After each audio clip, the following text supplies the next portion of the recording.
walichonipakulia. Wafalme wa pili sura 4 mstari wake wa 38 utasoma mpaka 40.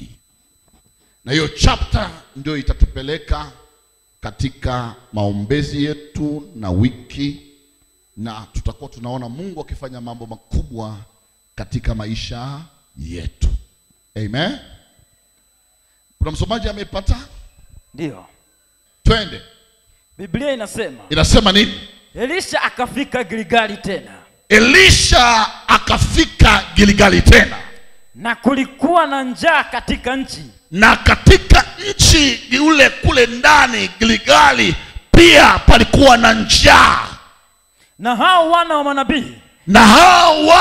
wa manabii, geukia mwenzako umwambie na wewe pia uko miongoni ya wana wa manabii. Twende. Walikuwa wakikaa mbele yake. Walikuwa wanakaa kule Gilgali mbele ya nabii Elisha.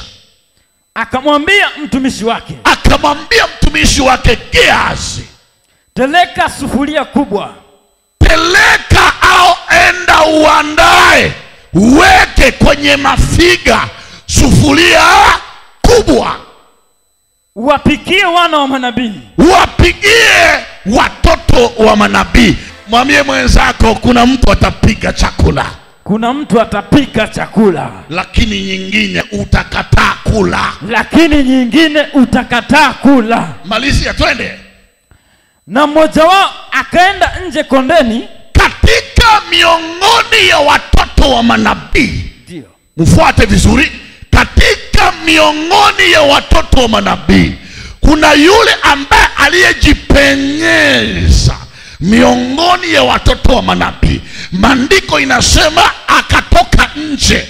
Nabii alishasema mtengeneze sufuria muwapigie watoto wa manabii. Lakini wanapotengeneza sufuria, mmoja akatoka nje. Anaenda fanya nini? Ili kuchuma mboga. Akaenda kondeni kwenye pori ili achume mboga. Akaona mtango mwitu. Na huku akafika akaona mtango mwitu. Akayachuma matango mwitu. Hata nguo yake ikawa imejaa. Sijue kuna mtu ambaye anakanga hapa anisaidie. Wamama wale watu wa mashambani wanaelewa nini ninafanya. Amen. Unaona? Mtu akiwa anaenda kwenye shamba la mboga, si hivi wanawake mnafanya, si ndio? Au sio? Sio, soma Biblia, soma vizuri. Nitasoma. Ndio. Na mmoja wao akaenda nje kondeni. Ndio. Ili kuchuma mboga. Sawa, akaanza kuchuma mboga. Tuoneshe basi. Akaanza kuchuma mboga. Twende, hiyo nao ni mafundisho. Akaanza kuchuma mboga. Akaona mtango mwitu. Akayachuma matango mwitu. Hata nguo yake ikawa imejaa. Ndio mfano. Hata nguo yake ikakuwa imejaa. Imefanya nini? Imejaa. Akayapasua.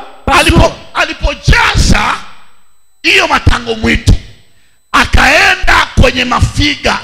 Wapi? Mafiga. Haleluya. Twende. Alipoanza kuipasua, akayapasua sufuriani. Ndio.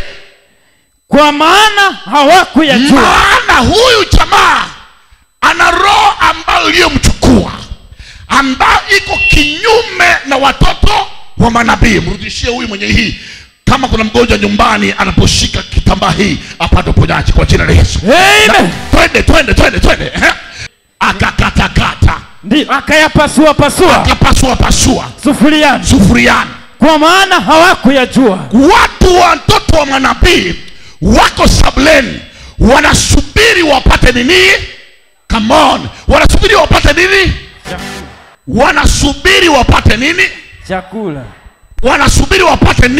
Chakula. Basi wakawapakulia hao watu. Huyu Gehazi pumbafu wa mwanaume mjinga huyu hakukesha kwenye mafiga ili akeshe chakula cha watoto wa manabii. Mwingine akaja akaweka chakula isiyokulika iliyo uchawi ndani ya safuria. Soma.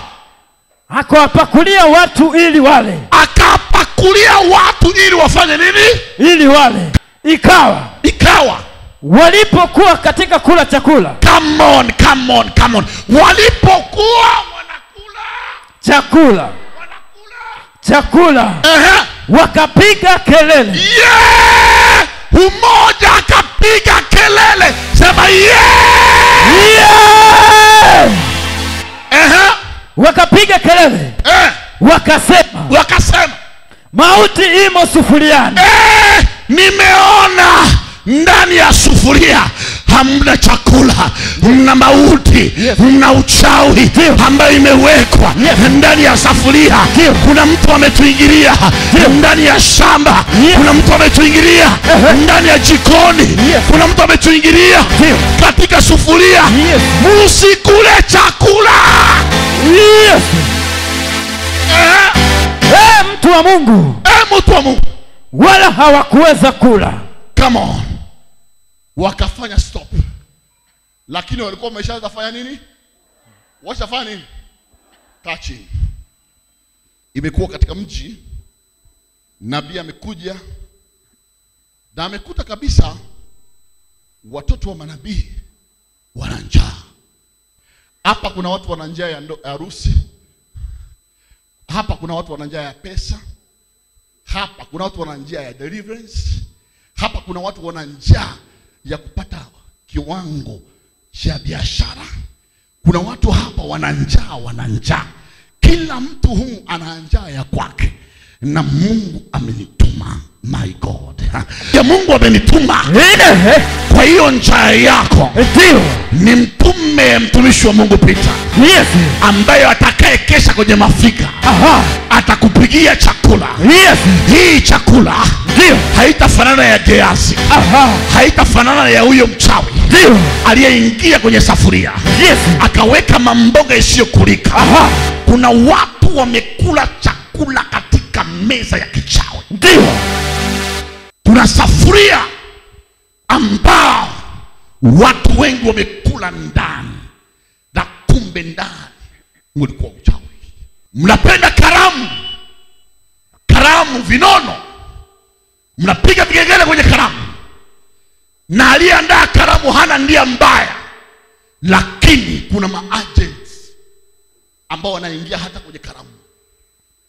Niulize nikwambie, mama moja, huyu mama amekuwa mjamzito. Sema alikuwa ni mtoto wa kanisa langu, na huyu mama alikuwa na kazini wake ambaye ni mtoto wa shangazi yake, na alimuonesha ukarimu. Sema ukarimu. Ambia mwenzako ukarimu yote sio ukarimu. Ukarimu yote sio ukarimu. Mwambie cheko yote haiko cheko. Cheko yote haiko cheko. Kuna mtu anaweza kuonesha ukarimu, kumbe ameficha makucha ndani ya ukarimu wake. Leo nitafichua kila aliyekukulisha uchawi. Ngoja. Huyu mama, huyu dada alionyesha ukarimu kwake. Huyu dada kwa sababu alikuwa na udhaifu. Unajua kuna wanawake ambao wakianza tu mwezi wa kwanza wa mimba, magonjwa hiyo ni kawaida ya wanawake. Kutapika, kwenda hospitalini, mambo kadhaa. Sasa huyu alimuonesha ukarimu. Kila siku alikuwa anaenda nyumbani, amtengenezee chakula. Amtengenezee, munifuate kwa makini, amtengenezee chakula. Amtengenezee nini? Chakula. Na Pastor Peter, tukubaliane, katika ulimwengu wa kiroho, shetani ni spirit, Mungu ni spirit. Sasa huyu katika ulimwengu wa giza wanajuaka kiumbe, wanajua nguvu ya nyota ya kiumbe ambao kiko ndani ya tumbo ya mama. Ndiyo maana wamama wenye ujauzito wanakuwa na vita vingi sana katika ulimwengu wa kiroho, kwa sababu wanabeba hatima, wanabeba nyota kwenye matumbo yao. Sasa huyu mama